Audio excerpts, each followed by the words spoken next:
de fé foi criado com o intuito de, além de falar sobre doação de órgãos, né, a gente também levar um pouco de fé e esperança, sabe? Porque todo o processo que eu vivi, eu não teria conseguido se não fosse a fé em Deus, sabe? A fé nesse Jesus que cura, nesse Jesus que toca.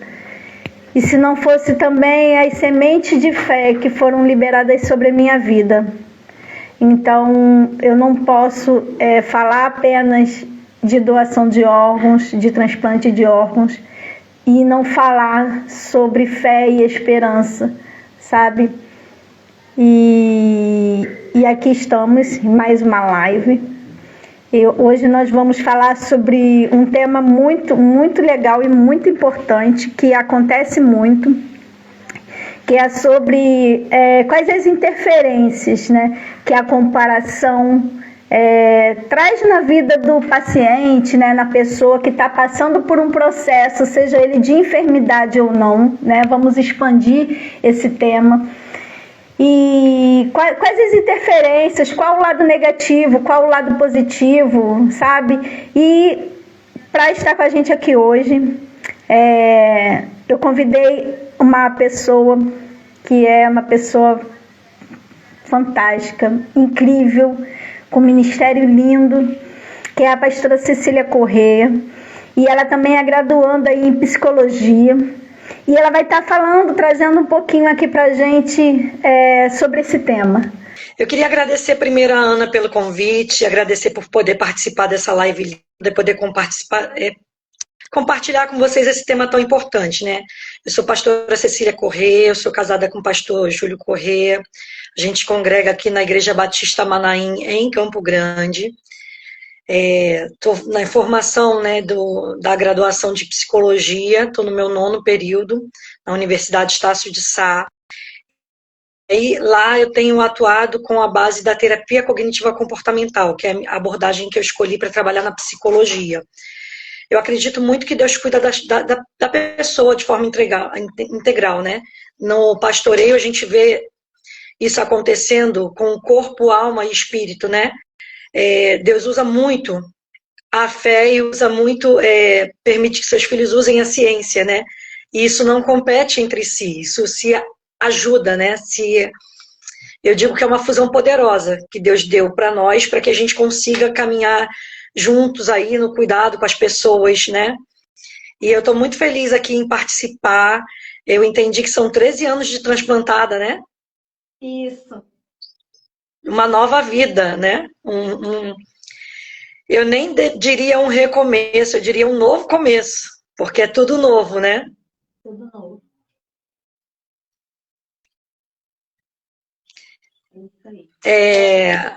Eu tô com um pouquinho de atraso aqui. Pode falar. Pelo laptop. E aí, de vez em quando, vai dar uns atrasos assim, mas vai dar certo, vai dar certo. Então, vamos lá. Então, vamos começar aí a nossa live.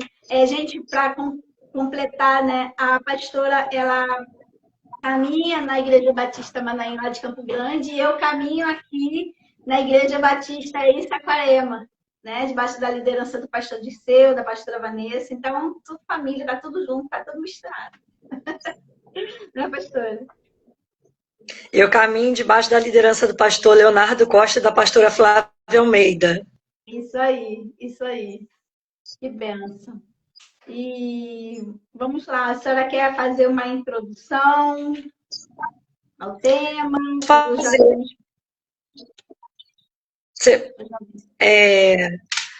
O tema é muito importante, né? Quando a gente fala sobre as inferências que a comparação pode trazer para a nossa vida, não só de quem tem uma patologia, um diagnóstico, mas para a vida como um todo, né? Se a gente for olhar para a comparação, no sentido do que... Vamos refletir um pouquinho sobre a comparação, né? O que isso tem a ver, o que essa palavra tem a ver com o nosso tema. Segundo o dicionário, a comparação é o ato de colocar duas ou mais pessoas ou situações ou coisas lado a lado para observar as semelhanças ou as diferenças. Isso no dicionário. Né? A palavra comparação, ela vem do latim, do comparatio, deriva do verbo comparare. Ela é formada por um prefixo com, que significa junto, em associação, né? Lado a lado. E se a gente for separar as sílabas, tem ali o par, né? Que significa igual, parelho. Então, ou seja, etimologicamente, comparar significa colocar algo lado a lado para avaliar uma coisa ou outra. Isso não é errado. Ele faz isso o tempo todo. A gente aprende por forma de caminhos por forma de comparação. Às vezes a proporcionalidade na matemática a gente faz isso por forma de comparação. Para algumas coisas que a gente faz na nossa vida estudantil, né? O nosso cérebro ele usa muito a comparação. O problema não é comparar, né? O problema é que a gente aprende a comparação, a gente compara caminhos, escolhas, oportunidades, a gente amadurece por meio dele. Mas que eu quero fazer uma aplicação dessa palavra é que quando eu separo isso em sílabas, eu fico assim, em sílabas, desculpa, comparação. Vem duas reflexões no meu coração. Uma delas, se eu separar comparação, eu vou dizer que eu estou parando a minha ação. Nossa. Né? Mas a gente começa primeiro pelo com. E aí Deus não nos chamou para viver com os olhos fixos, com os nossos olhos fixos na vida dos outros.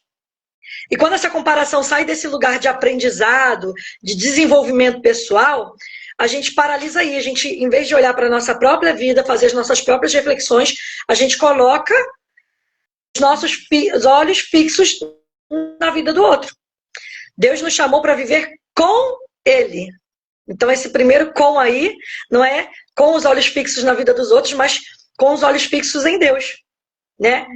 Quando o meu com deixa de ser Deus e passa a ser a vida do outro, começa a me perder. Eu começo a perder a paz. Então, esse é um grande problema da comparação. Né? A gente não entende quais são os motivos da comparação. Deixa eu só... Ai, peraí, que deu ruim aqui. Ixi, deu ruim aqui. Mas esses são um dos motivos da comparação. E é bem ruim, né? A segunda coisa... Ih, tô recebendo uma... que eu tô... Então, às vezes, parece que tá travando. Tá travando aí para a senhora? Agora não mais. Pode fluir. Tava, é que eu tô sem... Pode ficar livre aí. Eu tenho um pai com Alzheimer e ele escondeu o meu ring light. Eu não tô achando de jeito nenhum. Aí eu tô usando o laptop para poder segurar o meu celular, porque eu não consegui entrar pelo laptop. O meu filho que me ajuda a fazer isso foi trabalhar, não deixou pronto para mim aqui. A gente já falou que veio do latim, a gente já falou sobre a comparação. A segunda sílaba da reflexão é o para, né? Eu não estou falando da etimologia da palavra agora, eu já falei sobre isso, mas de uma aplicação espiritual, tá? A comparação excessiva, ela para a nossa ação. Ela não permite, porque a gente vai comparando recortes da vida do outro, que o outro coloca no Instagram pra gente. Ninguém vai colocar derrota no Instagram, não. Muito difícil, muito difícil. E a gente já viu grandes influenciadores do Instagram, tá muito bem falando num dia e no dia seguinte se dá. Então, a gente já viveu essas experiências dolorosas, né, de perder esse suicídio, e que falavam no mesmo dia ou um dia antes pra gente de uma forma linda, bela, tudo belo, aparentemente tudo fluindo, e a pessoa sentir vontade de tirar a própria vida, né, e chegar a êxito. Então, assim, quando eu uso essa sílaba para, né, esse para... eu só entender que paralisa os nossos sonhos. A comparação, ela paralisa os nossos sonhos, ela interrompe processos que são importantes para nós, que nós temos que passar.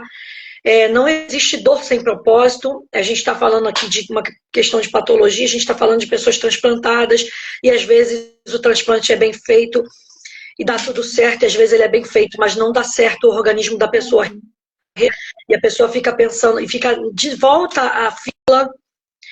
Existem tantas inferências sobre isso, e aí às vezes a gente entende que os processos da comparação, se eu pegar um transplantado que deu certo e de repente eu fui uma transplantada que não deu certo, eu de repente não me comparo com uma pessoa saudável, mas eu me comparo com alguém que deu certo e eu entendo que eu começo a interromper o meu processo porque eu começo a enfraquecer a minha identidade.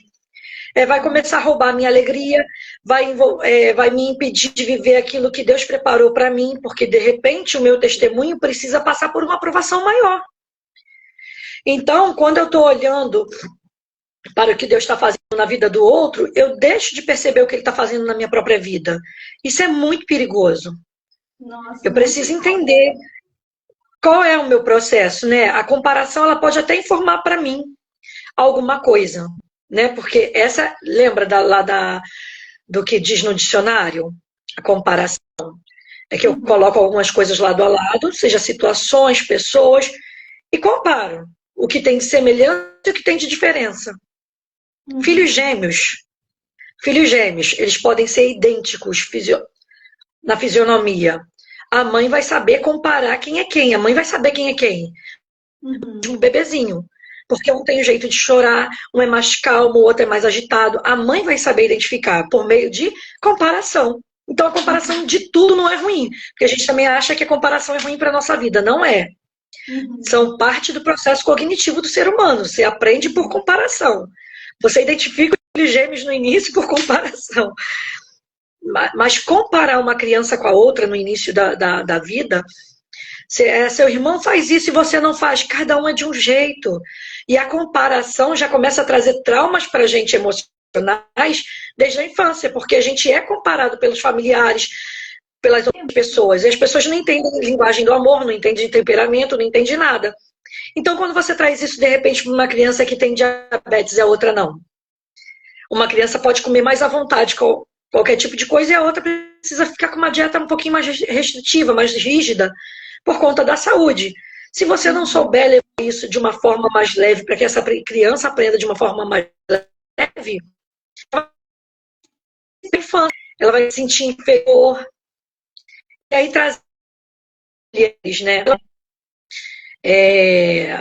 Nós mulheres, eu acho que todo ser humano, quando precisa fazer, quando recebe um diagnóstico, uma enfermidade, uma patologia, o que realmente de um mover sobrenatural precisa de que terceiros façam, por exemplo, uma doação de não precisa necessariamente a pessoa você consegue receber medula óssea, rim, algumas questões você consegue receber com pessoas vivas. Você consegue receber do amor de alguém, da decisão de alguém abençoar a sua vida para que você tenha vida. Mas outros órgãos, exemplo, coração, córneas, você está ganhando esperança em cima da dor da família de alguém. Exatamente. Então, assim, se a gente for comparar, chega a ser uma comparação desleal, porque a sua família está querendo saber que você é viva, que você receba de alguma forma. E aí, às vezes, não vai nem lembrar que alguém está chorando nesse momento que perdeu o ente, ou de repente está até chorando mais consolado porque esse ente vai viver por meio de alguém. A gente nunca sabe qual é esse processo de dor na vida das pessoas, a gente precisa entender isso, né? Então eu queria dar a introdução assim, porque a comparação ela pode enforcer algo, né? A gente prega muito que ela é horrível, que ela destrói se for desmedida. Ela pode até informar, ela serve de efeito comparativo, de informação, análise. Mas nunca deve definir o valor de alguém, nem o nosso, nem aquilo que a gente pode fazer como pessoa, mesmo que portando uma doença. Maravilha, muito bom. E eu tinha até algumas perguntas assim em mente, né? Compartilhei com um pouquinho, mas vamos caminhar nesse foco aí que a senhora colocou, que está uma coisa muito, muito boa. Então, a comparação, ela é algo que é inato do ser humano, ele já carrega isso. né? Agora Sim. cabe a nós, né, seres humanos, saber mediar, né, para que não seja algo ruim, né, e para que não seja algo também que tem que ser algo que tenha um equilíbrio, certo? E Exatamente. quando a gente fala isso, assim, no pensamento cristão, no pensamento religioso, a gente traz para a Bíblia, né? A gente traz, já que temos que comparar, já que vamos comparar, já que isso é inato do ser humano, por que não porque a gente não buscar essa inspiração, né? Porque existem pessoas que a gente não compara, mas que ela inspira, né? Com a forma que ela venceu, né? Talvez uma enfermidade. A gente pega uma referência que seja uma referência sadia, né? Saudável para nós, né? Sim. E a palavra de Deus, ela é isso para a gente, né? Ela é isso para o cristão, ela é essa referência, ela é essa inspiração. Não que as pessoas não possam ser, né? Mas para que a gente não venha, né? Porque quando a gente começa a se inspirar muito, como a senhora falou, né, na questão das redes sociais, isso acaba trazendo um peso, né, tão grande, um julgo ali na pessoa, que acaba podendo se tornar até uma comparação que vem se tornar algo ali doentio, né? Então, a Bíblia, ela é algo, ela funciona dessa forma, né, pastora? Ela é ali a inspiração e é algo com que a gente possa comparar o nosso viver, né? E extrair daí diante, né, da palavra a essência, a esperança, o amor, né, que Deus traz para nós e Ele derrama sobre nós e na vida daquele que deseja, né, que quer buscar. Isso que a senhora falou a respeito da família, né, é algo que acontece muito, né, porque a gente fica na esperança. O meu caso, o meu transplante, ele foi feito de um doador, que fala doador cadáver, né?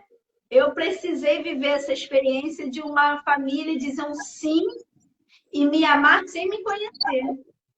Né? Mas aí a gente fica nesse ponto, né? Porque para mim é uma alegria e para o outro é uma tristeza. Mas é um trilho, é uma caminhada que todos nós um dia vamos viver, né? Todos nós um dia Sim. teremos, né? Nós já temos os nossos dias escritos, né? Diz a palavra, né? Então foi muito forte. Gostei muito de saber essa questão da comparação, né? Do parar a nossa ação, né? Foi muito extraordinário. E como outro ponto, ao invés de eu fazer as perguntas, a senhora que vai trazer aí para mim os temas. E o que a senhora tem aí a mais agora para acrescentar para a gente? E eu coloquei também aí, sabe, quem quiser fazer uma pergunta, quem quiser, a gente coloca aí no chat, faz alguma coisa aí, comenta aí, coloca um foguinho, faz alguma coisa, se chama, convida, porque a live hoje está muito forte. Vamos lá, pastora, pode falar aí. Eu acho que quando uma pessoa enfrenta uma enfermidade, ela é muito comum, né, a gente comparar a vida com as outras pessoas, né? Quando você recebe um diagnóstico, de repente, de uma doença degenerativa também, existem agora muitos tratamentos e as pessoas estão vivenciando melhor, né? No início ela te derruba muito, mas se você se esforçar, vencer, eu digo que a vida do crente tem 3 P's: processo, propósito e promessa. Então, o que acontece com a nossa vida aqui? Se a gente consegue suportar o processo e vence ele, o nosso propósito nos alcança. Por exemplo, hoje você nunca sonhou em falar para muita gente, em ter 13 anos de um ministério que você... Se Deus perguntasse para você antes, quer passar por isso? Você ia responder, claro que não. E o medo de sobreviver à doença, e o medo de não dar certo, e o medo paralisando também, que o medo é uma coisa que a comparação traz pra gente. O medo de não ser suficiente, o medo de não estar pronta, o medo de ser rejeitada. É uma coisa uma das coisas que você começa a trabalhar em você pela ansiedade por conta dos recortes que você faz sobre a vida dos outros. A gente compara muito o bastidor da nossa vida é com o palco dos outros, e é também uma comparação desleal, porque a pessoa já passou por muita coisa que a gente nem sabe, nem imagina, e agora ela alcançou um patamar que você olha e você tende a se inspirar, mas você quer comparar quem ela é hoje com quem você está no meio do teu caminho ainda, ela já está lá quase no final, né? Já chegou no topo da montanha dela. Então, é assim, o que você precisa para chegar no topo da sua? Água, resistência, saber quanto de subida falta, o tempo que você tem que parar para descansar. A gente esquece que o descanso é necessário, e o descansar não digo só fisicamente, até para quem tem patologia, enfermidade, eu digo para uma pessoa saudável, normal também, e espiritualmente falando, em descanso também. A gente, às vezes, aprende a descansar na força do hábito, obrigatoriamente não dorme um sono de qualidade. Isso influencia muito em como vamos passar pelas coisas, porque influencia o nosso humor automaticamente. Quem dorme mal, quem come mal, automaticamente tende a ser mais mal-humorado mesmo. Mas a gente não pensa nisso, não pensa no descanso em Deus. Em que você pensa na patologia como talvez uma sentença de morte, talvez uma sentença de Deus está me punindo. Por que comigo? Quem não acredita em Deus, pode ser que entre alguém nessa live que não acredita em Deus, mas acredita no universo, a fé da pessoa, algo está me punindo. E aí, não é questão de punição ou não, porque não é o que acontece com você, mas é o que você faz com aquilo que acontece com você, que vai ditar se você morre ou se você vive. Então, assim, a comparação, né, na psicologia a gente chama isso de comparação social. O nosso cérebro ele faz comparações naturalmente, o problema acontece quando estamos vivendo uma dor. Nesse momento, a nossa atenção ela fica voltada para aquilo que podemos, que vai parecer faltar na gente. Então surgem pensamentos assim, por que comigo? Todo mundo está vivendo normalmente, será que eu não tenho direito? Deus esqueceu de mim? Né? A terapia cognitiva comportamental ensina que não é apenas o diagnóstico que produz o sofrimento, mas principalmente a interpretação que a gente faz dele. Por exemplo, diagnóstico de câncer, né? Vamos supor, vamos falar assim, diagnóstico de câncer. Se o pensamento for, minha vida acabou, qual é a emoção que vai vir para mim? Desespero, desesperança. O comportamento será isolado, isolamento. Eu vou me isolar, eu não vou querer falar com as pessoas, eu vou achar que eu estou sendo punida, que Deus esqueceu de mim, que o mundo esqueceu de mim, que eu sou amada, vai virar assim um monte de, né? Mas se eu, diante do mesmo diagnóstico, eu pensar, eu estou vivendo um momento difícil, mas Deus está comigo. Ou se eu não acredito em Deus, eu estou vivendo um momento difícil, mas eu tenho força para superar. Porque tem gente que acredita em si mesmo e está tudo bem.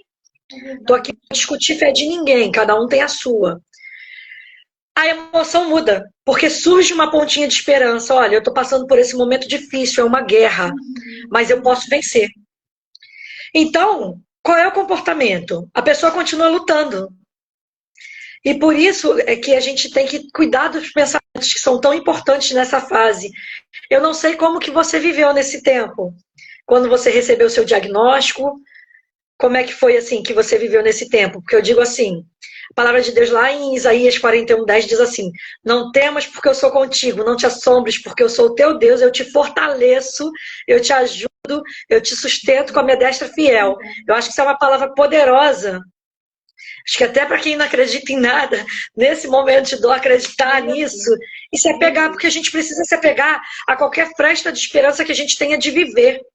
Porque para além do diagnóstico da dor e do tormento, do medo, você é uma vida, você tem uma história, e essa história precisa ser olhada. As pessoas não têm que olhar para você como tadinha, com dor, com pena. Tem que celebrar a Ana que você sempre foi. Mesmo no momento difícil, existe uma Ana aí que era forte. E é resgatar isso em você. Eu acho que o que mais mata a pessoa é o luto antecipatório que as pessoas têm ao redor. De todo mundo ao seu redor te olha com aquela cara de acabou. E aí você vai acabar acreditando nisso, porque às vezes é difícil lutar sozinho. Então eu convido as pessoas que convivem com alguém que está na fila do transplante a celebrar cada dia de vida, a celebrar quem a pessoa sempre foi antes da manifestação da doença e a resgatar essa força e essa alegria que ela tinha. Porque isso é tudo que ela tem para lutar e esperar. E é isso que pode prolongar a vida dela até que esse transplante chegue. Porque talvez pessoas não vão viver a felicidade do transplante chegar, mas como ela viveu a vida dela, a felicidade, o não fadada a todo mundo já olhar para ela como uma pessoa morta, destinada à morte, mas o viver plenamente tudo que ela tem para viver, tudo que a vida tem, claro, com as limitações, é claro, não tô... a limitação te limita de algumas coisas, não de viver tua vida com abundância. Uhum. E aí a gente não pode olhar para... Percebe? Deus não prometeu ausência de sofrimento para ninguém, mas ele prometeu a presença dele dentro da palavra que eu falei. E é diferente. Meu Deus. Você consegue sobreviver a isso. E mais do que sobreviver, você merece viver a isso. Você merece viver além disso. Porque sobreviver está debaixo dessa sentença. Mas viver nisso é estar de igual para a doença e dizer, olha, você está me limitando, mas você não vai me paralisar. Você vai me limitar, mas isso não vai deixar de me fazer feliz. Eu vou viver tudo que eu tenho para viver. Eu vou me relacionar se é uma pessoa que, de repente, começou a ter falência no rim muito nova e precisa fazer uma diálise, né? Alguma coisa do tipo. Independente se você tem sonhos, significa que você pode realizá-los. Porque existe muita gente que está tudo bem, plena de saúde, mas já deixou de viver há muito tempo, está sobrevivendo e sem nenhuma interferência nesse nível. Verdade. Quanto eu conheço pessoas que estão com várias situações que poderiam paralisá-las, estão vivendo plenamente, porque, na verdade, a reflexão que uma situação dessa traz para a tua vida é que a vida é efêmera, ela pode ser curta, mas ela te dá um novo sentido. Você passa a perceber nas pequenas coisas que você já era feliz e não sabia. Estava procurando felicidade nas pessoas, nos lugares, nas conquistas que poderão vir ou não, sobre uma faculdade, uma graduação. Entenda, as pessoas estão adoecendo exatamente por isso. Às vezes não tem nada fisicamente, porém a ansiedade do não conquistar, ou a ansiedade do ter muito, daquele prazer imediato, do imediatismo, está roubando a alegria da celebração das pessoas. Hoje eu quero muito me formar. Em junho de 2027 eu me formo. Mas se eu não vencesse isso na minha vida, quando eu me formasse, eu já queria outra coisa e não ia celebrar a minha formação. É como se aquele teu primeiro sonho, o tempo e a rotina estão roubando de nós as promessas e os sonhos, as vivências sobre isso. E aí não precisa de você ter uma patologia ou não. Mas quando você tem uma patologia, alguém que vence um câncer, alguém que vence uma fila de transplante e está vivendo plenamente hoje, inteiramente as bênçãos do Senhor, né? Ou as bênçãos da vida, para quem não acredita, é capaz de vivenciar a felicidade nas coisas mais simples. Num arroz com feijão. Pastora, vamos responder aí. Responde a pergunta do T. Gonçalves. Pode ler para mim? Estou no celular, estou com dificuldade. Ele colocou assim, ó, Cecília, quando a enfermidade muda aquilo que uma pessoa consegue fazer, ela pode acabar acreditando que também mudou o seu valor. Como podemos, à luz da nossa fé, ajudá-la a entender que mesmo quando o corpo está limitado, a identidade e o propósito que Deus plantou nela não precisam desaparecer ou não desaparecer? Seja muito bem-vindo, Matheus. Matheus Gonçalves é meu filhão do coração, que a graduação me deu.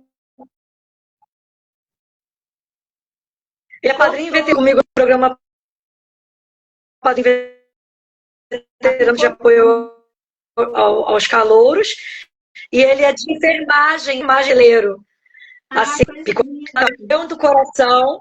Ele faz a graduação de enfermagem, vai ser um excelente enfermeiro, é alguém assim, é um ser humano ímpar, que Deus colocou no meu caminho. E assim, é um prazer inenarrável tê-lo comigo, né?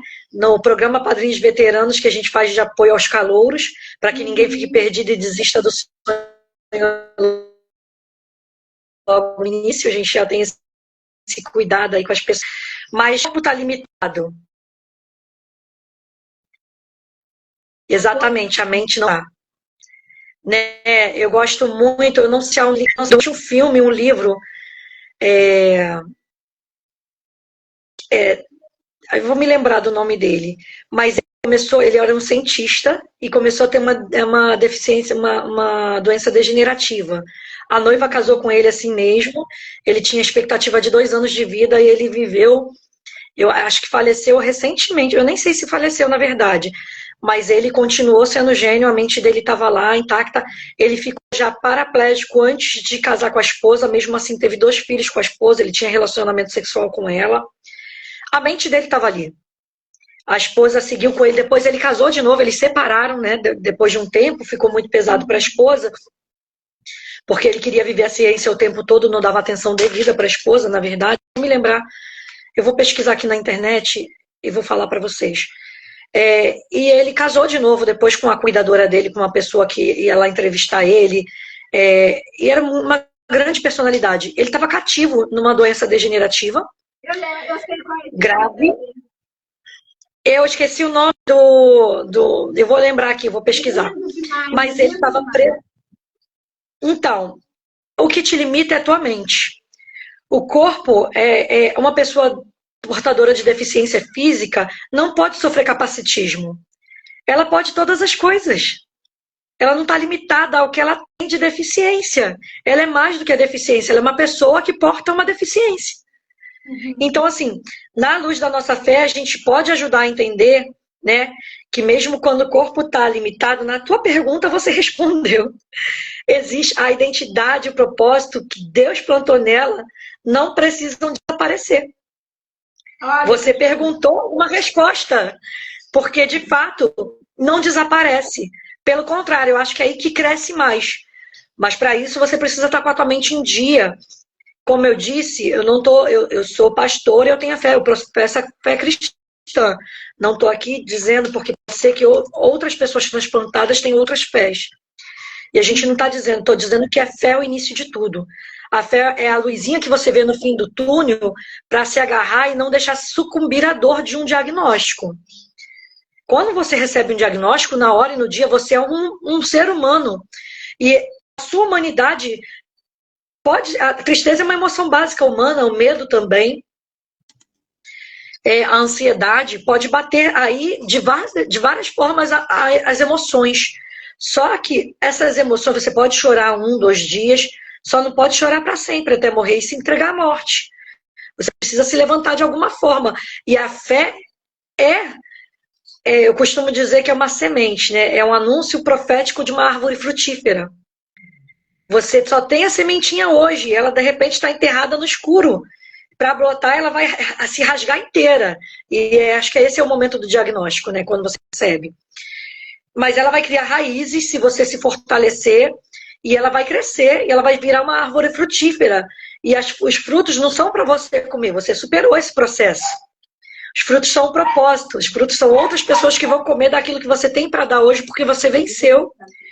E aí você fica habilitado para receber as suas promessas. Então, assim, propósito você vence e você supera, você ultrapassa ele, né? O teu propósito te alcança. A partir do momento que você começa a viver o seu propósito, você fica habilitado para viver as promessas. E você começa a viver as promessas. Você entende que, além da sua vida ter valor para você, para os seus familiares, acaba que outras pessoas precisam daquilo. A Bíblia fala que temos tesouros escondidos a serem revelados dentro de nós. Então, você acaba tendo a revelação profética daquilo que está dentro de você para dar ao mundo. Então, assim, uma deficiência física te paralisa muito menos do que uma ansiedade, do que uma depressão. Por ansiedade e depressão, as pessoas se matam. O cego, ele realiza muitas coisas. Ele aprende a ler em braille, ele vai fazer faculdade, ele vai vivenciar, ele vai dar aula em faculdade. O surdo também. Ele aprende Libras. Eu estudo Libras para poder, dentro do consultório, receber surdos sem ele precisar de alguém para traduzir, para ele se sentir acolhido. Eu já tenho esse cuidado da questão do acolhimento, da pessoa se sentir. O mundo precisa ser, eu não digo igual para todos, porque não somos iguais, mas ele precisa ser o princípio da equidade, né? A igualdade é diferente da equidade. A equidade, a igualdade, se eu tenho 3 bancos para as pessoas verem por cima de um muro e 3 pessoas, um anão, uma pessoa mediana e uma pessoa alta, e eu dou cada um banco, eu estou sendo justa, eu dei pelo sentido da igualdade. Só que o anão não vai conseguir, então ele merecia 2 bancos, um em cima do outro. O mediano com um banco conseguiria. E o mais alto, ele de repente na pontinha do pé ele conseguiria. Então a equidade vai me fazer olhar para essas pessoas e dar para essas pessoas de acordo. Porque às vezes é só olhar para a pessoa mais alta e dizer: ei, você está quase conseguindo, é só subir na pontinha do pé. A palavra de Deus diz que existem bênçãos já liberadas nas regiões celestiais que a gente não pega porque a gente não levanta a mão com fé para receber. Está lá, preparado, liberado nas regiões celestiais. Às vezes a gente só não tem o acesso porque a gente não se sente merecedor. A Rosa Maria também falou, né? Esse versículo o Senhor usou comigo há 6 meses antes do diagnóstico do câncer. Tem 13 anos vivendo com câncer, mas a mesma palavra do Senhor tem sido meu escudo. É isso. É sobre isso. Que lindo. É sobre isso. Não impede de entrar na fornalha, mas ele é contigo na fornalha, né? Como foi com Sadraque, Mesaque e Abidnego.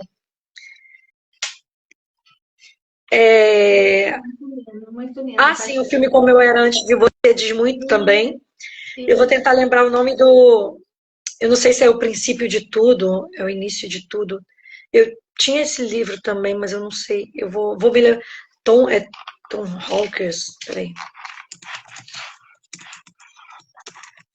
Pode falar, Ana. Deixa eu ver se... A palavra, né, do Senhor, ela tem vários versículos ali, sabe, que motiva a nossa fé, que fortalece a nossa fé, que expande, né, a nossa visão para a gente conseguir enxergar além do que nossos olhos estão vendo, porque a pessoa que está passando um processo de enfermidade, o que ela vê é muito restrito, é muito limitado, porque ela vê dor, ela vê limitação, né? Ela vê a incapacidade, ela vê fraqueza, né? Então ela se olha ela olha para si mesma dentro do processo, ela não tem esperança, porque ela não vê uma forma de avançar, né? E é muito interessante quando eu vivi o processo, né? Até ser transplantada, foram quase 2 anos que eu fiquei ali esperando o sim de uma família. Aquilo que os meus olhos viam era o meu corpo deformado, né? Muita fraqueza, muito cansaço, muitos procedimentos invasivos e doloridos, né? Mas o que fortalecia, o que me fazia crer em algo maior, né? Porque era algo praticamente impossível. Quando você se vê no transplante, a gente precisa o quê? A gente precisa ir piorando cada vez mais para ter mais chance de ser transplantado. Então, o caminho ia piorar. Se estava ruim, espera que vai piorar. Porque quanto mais você piorava, mais perto do transplante a pessoa fica. E o que fazia, assim, sabe, eu continuar crendo, era justamente como a senhora falou, eram as sementes, né, de fé que as pessoas colocavam na minha vida, na vida da minha família. Na época eu congregava no Rio de Janeiro, e como eu fui acolhida, como a minha família foi acolhida, isso foi essencial e primordial para que a gente conseguisse. E aí eu consegui passar, né, avançar e passar além dessa onda gigante. E o que eu tinha nas minhas mãos era o testemunho e a fé. Né? Como a senhora falou, a semente ela vira uma árvore. E os frutos não são para a gente consumir, os frutos são para a gente lançar. Né? E aí que nasceu o perfil do Transplante para Viver, aí que nasceu os Sementes de Fé, né? Justamente para isso, para a gente fazer algo com aquilo que o Senhor nos deu e nos ajudou a vencer, né? Aquela batalha ali. Então, talvez você, eu não sei, você que está assistindo aí, talvez você tenha vencido um processo de depressão, talvez você tenha vencido câncer, talvez você, eu não sei da sua história, mas não é à toa, sabe? É para você fazer disso, né? É para você pegar esses frutos da sua vida, da sua história e lançar na vida das outras famílias, né, pastor? Testemunho gerador. A gente quer muito gerar um testemunho sem saber, né? A gente quer ser usado pelo Senhor e pede, quer viver milagres. O processo básico do milagre é alguém tendo uma necessidade grande. E a gente quer viver milagres, mas não tem essa necessidade grande. Porque a intenção do milagre é algo que é realmente um milagre, que está acima das possibilidades da pessoa fazer. E isso diz pra gente uma necessidade grande. Então você quer viver um milagre, você às vezes pede para Deus um milagre e você não sabe nem qual é o milagre que você quer viver, porque você não sabe nem o que você está pedindo.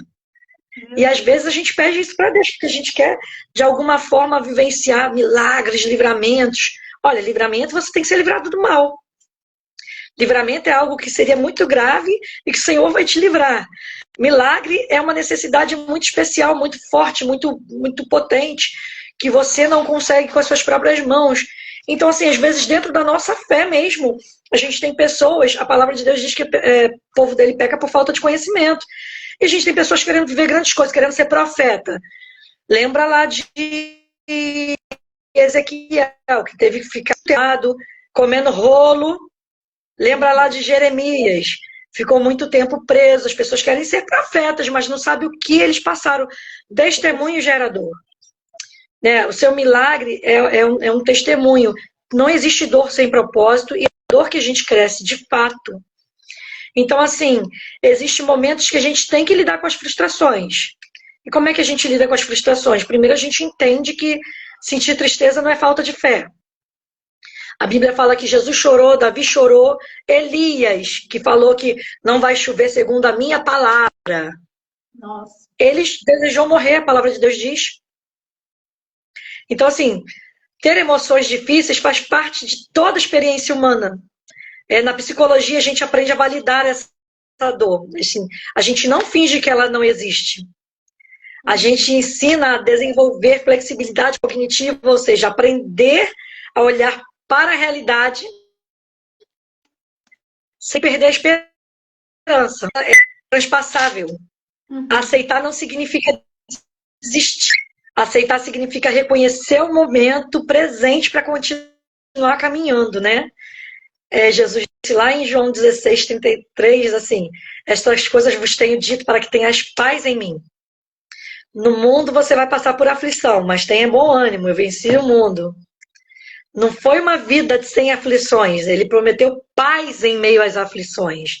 E às vezes a paz vem por meio de pessoas nos abençoando com uma palavra, com uma oração, com uma live. O Salmo 23 também fortalece a gente. Ainda que eu ande, entende? Ele não diz, eu vou fazer morada, eu vou estabelecer minha residência fixa. Ainda que eu ande pelo vale da sombra da morte, eu não temerei mal algum, porque tu estás comigo, o teu bordão e o teu cajado me consolam. Eu tenho consolo no Senhor. Não diz que vai morar no vale, ele diz que está passando pelo vale. É diferente.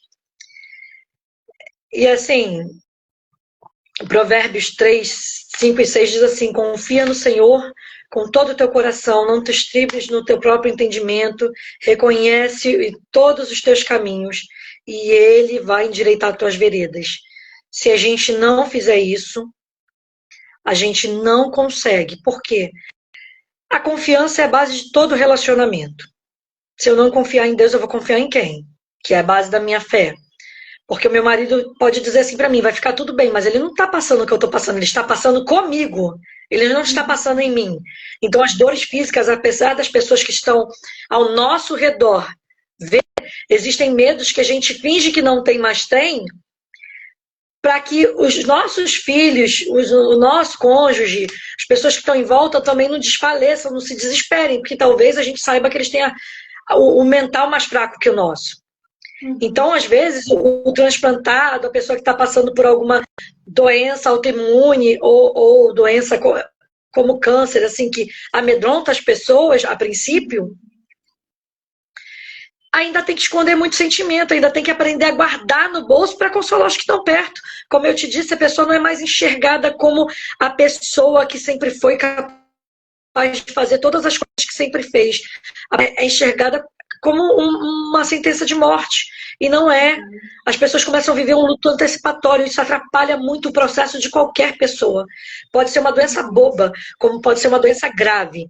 Isso atrapalha o processo. Amém. Psicologicamente vai enfraquecer a pessoa muito. Pode falar. Amém. Não, já são 10 horas, senão o Instagram vai cortar aqui a nossa live. Eu quero agradecer esse conteúdo enriquecedor e tão forte, sabe?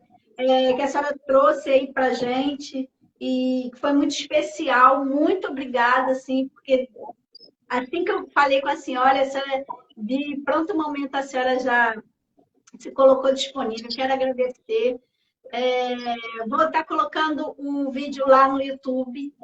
Vou estar fazendo alguns cortes, né, para ficar uma coisa mais dinâmica e vou estar postando também aqui no perfil.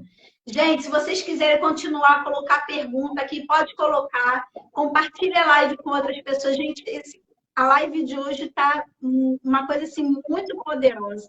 Vai ajudar muita gente. E coloca lá as perguntinhas que a pastora Cecília vai ficar de olho lá, né? Se tiver alguma pergunta lá, a gente vai fazer o possível para estar respondendo. Tá? Muito obrigada a todos. Muito obrigada à senhora pastora. Um beijo aí, um grande para toda a sua família, pastor Júlio também. E, gente, obrigada. Semana que vem teremos outra live. Eu vou estar postando aí. Beijo, beijo, senão o Instagram vai cortar a gente. Beijo, tchau, pastor. Quer falar alguma coisa? Beijo. Quer deixar uma frase? Eu queria falar assim, 4 perguntinhas que a gente ensina muito na psicologia, que é assim, que é umas ferramentas que a gente gosta de oferecer. Assim, o que eu estou pensando agora? Isso é um fato ou apenas uma interpretação? Existe outra maneira de olhar essa situação? O que Deus diz sobre mim? Porque, assim, eu incentivo muito também a prática da gratidão, porque diminui as comparações, a gratidão antecipa os milagres. Principalmente nas redes sociais a gente faz essa comparação, né? Romanos 12:2 ensina pra gente assim: não vos conformeis com esse século, mas transformai-vos pela renovação da sua mente, da vossa mente, para que experimenteis a boa, perfeita e agradável vontade de Deus. E lá em Filipenses, rapidinho, tudo que for verdadeiro, respeitável, justo, puro, amável, de boa fama, se alguma virtude e louvor, nisso pensar, a gente precisa colocar o nosso pensamento para o alto. Eu gostaria de agradecer, né, dizendo que o diagnóstico explica uma condição, mas não define a identidade. Você não é a sua enfermidade, você é uma pessoa que continua sendo amada por Deus.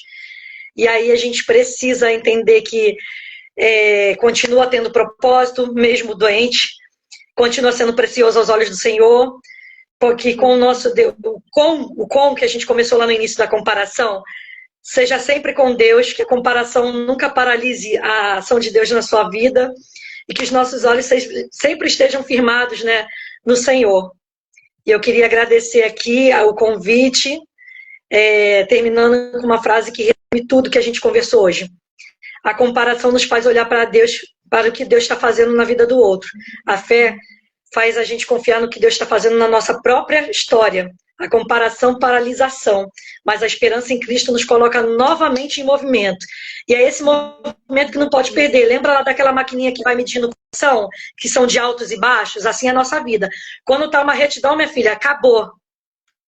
Às vezes a gente quer viver aquela linha reta, mas aquela linha reta naquele aparelho explica pra gente que a história acabou. Então a gente vai viver altos e baixos, e graças a Deus por isso, porque estamos vivos, né? Que Deus abençoe a cada pessoa que nos acompanhou aqui. A Ana também pelo convite. Fica à vontade aí para convidar mais vezes outros assuntos. Estamos à disposição do seu ministério, tá bom? Adorei. Dá vontade de nem parar, gente. Dá vontade de continuar aqui, que tá uma coisa tão boa, meu Deus. Mas o Senhor vai continuar ministrando na sua vida, na minha vida. E vamos combinar, sim, outra live com outro tema, se vocês quiserem colocar aí o tema para a pastora estar trazendo aí. Gente, beijo, tchauzinho. Beijo.